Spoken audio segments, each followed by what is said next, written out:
Shalom Ubracha, nous poursuivons avec la 5e Mishnah du 7e Pérek. La Mishnah nous dit Matben sheben shte chatzerot. Nous avons deux cours et il y a entre ces deux cours un tas de paille, un gadish, une meule de foin, beaucoup de paille, mais qui est d'une hauteur gavoa sarat fachim, qui est haute de 10 fachim. Puisque c'est haut de 10 fachim, ça divise donc les deux cours en deux, et on ne pourra pas faire un seul érouv pour les deux cours comme nous l'avons vu, il faudra faire un érouv par cours. C'est ce que nous dit ici la Mishnah, Madven sheben shte chatzerot. Nous avons donc de la paille, une grange qui a été mise comme ça, entre donc beaucoup de paille entre deux cours, qui est haute de 10 tfachim, gavasat tfachim, marvim shnaim ve'al marvim echad. On fera un seul érouv, on fera deux érouv, on ne fera pas un seul érouv, étant donné que cette paille est comme un mur qui divise les deux cours en deux, on ne peut pas passer d'une cour à une autre à cause de cette paille. Mais la Mishnah continue, nous dit Elu machilim mikan, felu machilim mikan. Ceux qui sont dans la cour, on va dire de droite, peuvent laisser manger leurs bêtes de la paille, de ce mur de paille. Et ceux qui sont de l'autre côté aussi peuvent donner à manger à leurs bêtes, manger de la paille, de ce mur de paille. Et on ne craint pas que peut-être, à force de manger, le mur va descendre, va être à moins de 10 tfachim,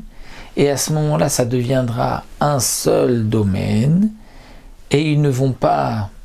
s'en rendre compte, et ils vont continuer de porter, chacun dans la cour, sa cour respective, mais ils vont oublier que maintenant, ils ne vont pas faire attention que maintenant que ce mur de paille est à moins de 10 tfachim, ça forme une seule cour, il faut faire un érouf pour tout le monde.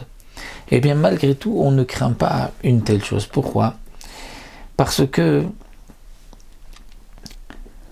même si c'est à un endroit au milieu où ça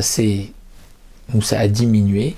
tant que ce n'est pas sur une longueur de 10 amot, c'est considéré comme une ouverture. Et comme une ouverture, on peut toujours faire deux érouves, comme nous avons vu s'il y a une porte ou un seul érouve, mais si on veut, on peut faire deux érouves. Donc là, même s'il y a un mur de paille qui va être mangé par les bêtes, petit à petit, les bêtes ne vont pas manger d'un coup sur 10 amot de large, ça fait quand même 5 mètres à peu près donc, de large, et donc si bien sûr ils vont manger plus que 10 amot, à ce moment-là on n'a plus de porte, on n'a plus d'entrée, c'est une seule cour, et là c'est vrai que on ne pourra pas porter ni dans une cour ni dans une autre, même si chacun fait son érouf. Mais étant donné qu'ils ne vont pas manger autant en un seul Shabbat, donc la porte fait moins de 10 amot, l'ouverture, même s'ils avaient tout mangé et qu'il y avait une ouverture, et bien malgré tout, quand il y a une ouverture, nous avons vu qu'on peut garder chacun son érouve. Donc ceux qui habitent dans la cour de droite ont leur érouve, ceux qui habitent dans la cour de gauche ont leur érouve, et ça ne pose pas de problème. Donc on pourra laisser manger les bêtes d'un côté et de l'autre, mais attention, nitmaet ateven me'asarat fachim, si la paille a diminué de sa hauteur, il y a moins que 10 tfachim, mais sur toute la longueur de la cour, ou au moins sur 10 amot, on va dire si la cour fait moins que 10 amot, mais sur plus de 10 amot, à ce moment-là, on n'a plus une porte, une ouverture, c'est comme si la cour est ouverte l'une dans l'autre, et donc il faudra faire un seul érouv, marvim echad, marvim shnaim, puisque maintenant nous avons une seule et unique cour. Donc le principe est toujours le même.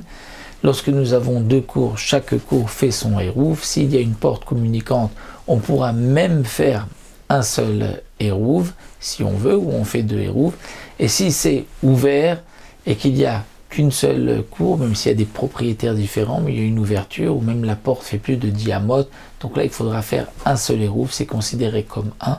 Même si on veut porter d'un côté et pas de l'autre, on sera obligé de faire un seul érouv, étant donné que l'ouverture est au milieu plus de 10 amot, ou si le muret fait moins de 10 tfachim, là aussi c'est considéré comme une seule cour, comme nous l'avons vu donc dans les Mishnayot qui précèdent.